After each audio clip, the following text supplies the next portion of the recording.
جس کی شفا مقدر ہوگی، اللہ نے ہمیں ذریعہ بنانا ہوگا تو ہمارے پاس اللہ بھیج دے گا اس مریض کو، یا جس ساتھیوں کے پاس اللہ نے جس کا مقدر رکھا ہوگا تو اس کے پاس چلا جائے گا۔ یہ نہیں ہو سکتا کہ میں چاہوں کہ دنیا کے سارے مریض میرے پاس آ جائے، یہ کبھی نہیں ہو سکتا۔ میں چاہتا ہوں کہ دنیا کے سارے لوگ میرے ہی شاگرد بن جائے، میری مرید بن جائے، یہ بھی نہیں ہو سکتا۔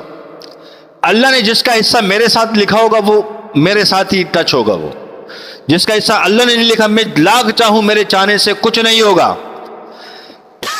تو لہٰذا ان چیز پہ ہم متاثر نہ ہوا کریں، نہ دل کے اندر یہ سوچیں کہ لوگ میرے شاگرد بنے، مرید بنے، نہیں، ہم اخلاص کے ساتھ اللہ کی دین کی خدمت کریں، دل کے اندر تڑپ ہو کہ لوگ ذاکر بنے، ذاکرین بنے، اللہ کے ساتھ ان کی وابستگی ہو جائے۔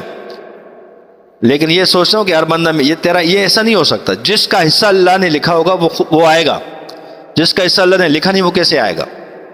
چاہے وہ شاگردی میں ہو، چاہے وہ علاج اور معالجے میں ہو، دیکھو حصہ مقدر ہے نا، جس کے پاس حصہ ہوگا وہ معاملہ وہی، اللہ وہیں پہنچائے گا اس کو۔ تو یہ چیزیں ہم ختم کریں، اس میں نقصان ہوتا ہے۔